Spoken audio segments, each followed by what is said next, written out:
ఉద్యోగుల భవిష్య నిధి సంస్థ అంటే ఈపీఎఫ్ఓ ద్వారా నిర్వహిస్తున్న ఉద్యోగుల భవిష్య నిధి ఈపీఎఫ్ ఈ పథకం ద్వారా పదవీ విరమణ తర్వాత ఉద్యోగులకు ప్రత్యేకంగా పెన్షన్ సౌకర్యం లభిస్తుంది. ప్రత్యేకించి ఈపీఎఫ్ఓ ప్రైవేట్ రంగంలో పనిచేసే వారి పదవీ విరమణ తర్వాత పెన్షన్ పొందేందుకు అవకాశం కల్పిస్తుంది. ఉద్యోగుల పెన్షన్ స్కీమ్ను ఈపీఎస్ 95గా పిలుస్తారు. దీన్ని ఈపీఎఫ్ఓ నిర్వహిస్తున్న పెన్షన్ పథకం. ఇందులో సభ్యులు ప్రతి నెల కొంత మొత్తాన్ని డిపాజిట్గా చేయాల్సి ఉంటుంది. ఈ మొత్తంపై వడ్డీ కూడా ప్రభుత్వమే చెల్లిస్తుంది. ఈపీఎఫ్ఓ సభ్యులు ప్రతి నెల వారి ప్రాథమిక జీతం గ్రాట్యుటీలో 12% పీఎఫ్ ఖాతాలో జమ చేస్తారు. కంపెనీ కూడా అంతే మొత్తాన్ని డిపాజిట్ చేస్తుంది.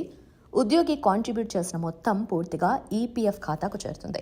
ఇందులో కాంట్రిబ్యూషన్ 2 భాగాలుగా విభజిస్తారు. ఇందులో కొంత భాగం అంటే 8.33% ఉద్యోగుల పెన్షన్ స్కీమ్కి వెళ్తుంది. మిగిలిన మొత్తం 3.67% ఈపీఎఫ్కి వెళ్తుంది. ఈపీఎఫ్ఓ సబ్స్క్రైబర్ల తరచూ ఒక సందేహం కలుగుతుంది. పదవీ విరమణ తర్వాత ఈపీఎస్ పథకం కింద ఎంత పెన్షన్ లభిస్తుంది?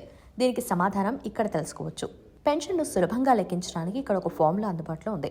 ఈపీఎస్ ఫార్ములా తెలుసుకునే ముందు ఉద్యోగులు పెన్షన్ ప్రయోజనం పొందటానికి కనీసం 10 సంవత్సరాల పాటు ఈపీఎస్కి కాంట్రిబ్యూట్ చేయాలని తెలుసుకోవటం ముఖ్యం. అంటే మీరు 10 సంవత్సరాలు పనిచేసి దానికి కాంట్రిబ్యూట్ చేసినప్పుడు మాత్రమే మీరు ఈ పథకం కింద పెన్షన్ పొందొచ్చు.